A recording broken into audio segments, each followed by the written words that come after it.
Seguindo aqui no nosso vídeo, quero falar também sobre o atacante Douglas Costa, que está quase ficando livre no mercado, né? Acabou tendo um problema em relação à sua continuidade lá no Fluminense. Ele que deve sim rescindir o seu vínculo e ficar 100% livre no mercado da bola. 22 jogos pelo Flu, uma assistência de fato não funcionou. Segundo informações do Rio de Janeiro, o jogador recebia aproximadamente R$440 mil mensais em CLT lá no Fluminense, sendo que tinha um contrato de produtividade também. Então ele tinha que, para atingir, né, esse salário, tinha que jogar pelo menos 60% das partidas com o tricolor carioca. Isso acabou não acontecendo, enfim, ele nesse momento tem sondagens, por exemplo, do futebol da Turquia. Na Série A ele entrou em campo 10 vezes, desta forma não pode defender nenhum outro clube da primeira divisão. E vi alguns torcedores me perguntando: e aí, Guilherme, seria esse o nome para o Goiás na sequência da Série B? Olha, é um nome bastante ousado. Em relação ao salário,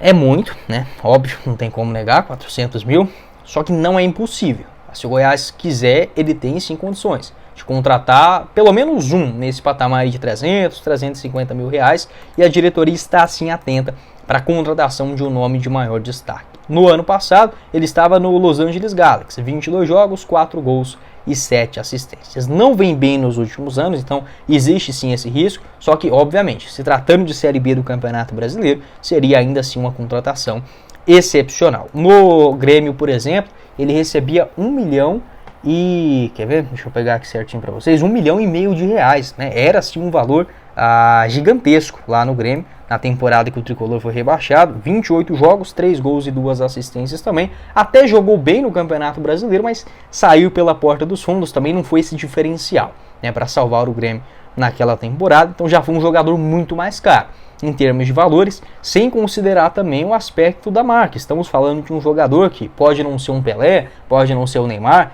mas também jogou na seleção brasileira. Tem passagens, se você pegar o histórico dele, só jogou em clube grande, né?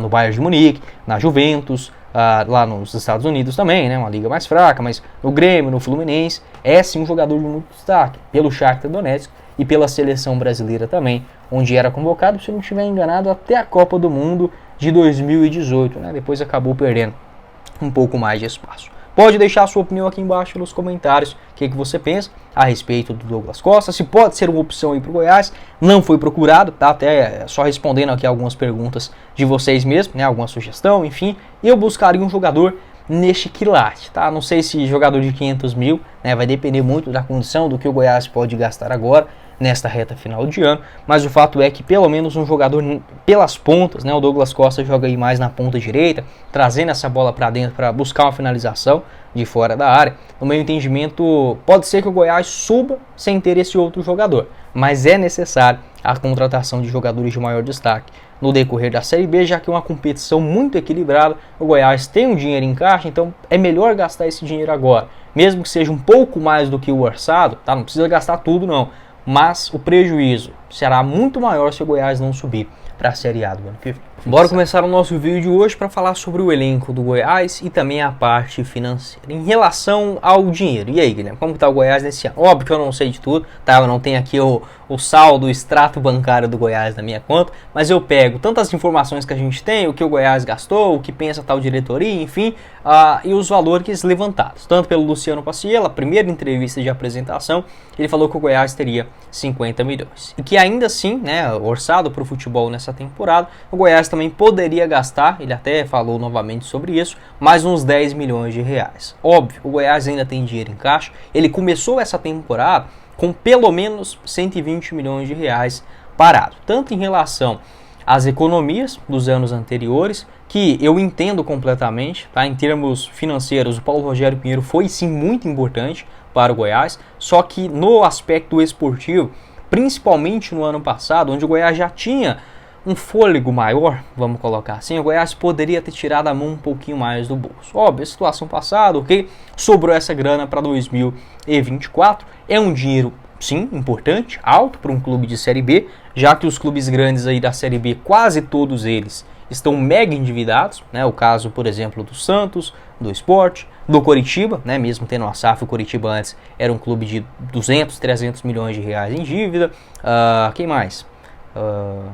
Se eu não estiver enganado, o Ceará também tem uma dívida legal. Então, assim, é uma situação vantajosa que o Goiás tem. Então, em termos financeiros, se a gente pegar desde 2020, o Goiás, até antes, né, desde 2019, o Goiás não tinha uma situação tão confortável como esse ano, mas não vem dando tão certo, né? Muito por conta de que o planejamento do Goiás foi muito mal feito. Uma prova que nem todo o dinheiro também é a solução dos problemas, né? Tanto nessa Série B, onde o Goiás conseguiu ir no mercado e contratar nomes caros, né? Até aqui não vem sendo um diferencial, por exemplo, o Thiago Galhardo, o David Braz, mas pode funcionar. Aquele começo de ano do Goiás, que não estava gastando dinheiro, é bom dizer isso, a folha salarial do Goiás não chegava, se eu não estiver enganado, não chegava nem a 800 mil no Campeonato Goiano, então não deu tempo, o Goiás fez tudo meio que às pressas e está pagando o preço também neste ano. Se o Goiás gastar um pouquinho a mais do que esse orçamento, não vai quebrar o clube, tá? O que seria um quebrar o clube? Se o Goiás colocasse mais, sei lá, 40 milhões desse orçamento já nessa Série B e não subisse para a Série A. Aí sim seria uma situação muito perigosa para o ano que vem. Mas o Goiás gastando esse valor que orçou, até uns 60, 70 milhões de reais com o futebol e não subindo, é ruim. Mas para o ano que vem o Goiás ainda vai ter um elenco mais ou menos, para investir mais ou menos igual foi desse ano. Se acontece do Goiás investir muito mais e não subir, aí sim a situação fica mais perigosa. Ou seja, o Goiás pode gastar ainda um pouquinho a mais. Não estou falando para fazer loucura, não estou falando para sair pagando compensação financeira de 20 milhões de reais, não é isso. O Goiás tem sim que ser cauteloso e no meu entendimento, já com o elenco que tem hoje, o Goiás consegue subir para a Série A do Campeonato Brasileiro, mas falta comando técnico, falta liderança, falta entendimento tático, tanto do Márcio Zanardi quanto também para os jogadores, tá? Então, nesse sentido, eu acho que o Goiás, ele está certo sim em ser precavido, não precisa sair contratando Deus e o mundo, igual foi na última janela, já que não tinha ninguém, mas falta essa peça ainda diferenciada, seja pelas beiradas, um ponta direita, ou até mesmo um meia atacante, tá? Então, eu sendo diretor de futebol do Goiás, o que eu faria neste exato momento? Eu contrataria pelo menos mais um jogador ofensivo, de preferência um ponta esquerda de qualidade, tá? Um jogador caro e na faixa de 200, 250 mil reais mensais, isso não vai quebrar o Goiás, isso não vai torrar o orçamento completo, e os outros jogadores que chegaram, eu acho contratações aceitáveis, não são extraordinários, nem o Reinaldo, nem o Aloysio, o Edu, o Rildo, o Matheus Gonçalves, mas para a Série B é basicamente isso que tem para hoje, tá? Então o Goiás hoje ele está sim atento, tá? Isso eu posso garantir para vocês. O Goiás ele deve contratar no mínimo mais um jogador nesse campo ofensivo, seja um meio atacante, seja um ponta direita e pelo menos mais um lateral, tá? A tendência é nesse momento o Goiás está assim de olho no mercado da bola para contar com mais um lateral. A questão é que a janela já se encerra na sexta-feira, né, dia 2 de setembro, perdão, não, calma aí, 2 de setembro, aliás, acabei confundindo, né, a janela de transferência se encerra no final do outro mês, né, acabei até errando nisso, calma aí, janela, transferências, Brasil 2024, se eu não estiver enganado é isso, né, do dia 2 de setembro, os clubes podem contratar aqui no futebol brasileiro. Então, ainda tem um tempinho, né? Fechou aquela primeira janela ainda no mês de abril, né? O Goiás que teve uma janela bem menor na temporada passada, na última janela, onde se encerrou e ali só podia contratar jogadores dos estaduais. E esta última janela agora, ela abriu no dia 10 de julho e fecha no dia 2 de setembro. Então tem o mês de agosto ainda completo, tá? Acabei fazendo uma confusão aqui, eu peço perdão para vocês. Dia 2 de setembro. Então é um tempo grande ainda para o Goiás ficar atento no mercado da bola. Óbvio que passa rápido, tá? Não dá para deixar tudo para a última hora, porque os clubes também estão contratando.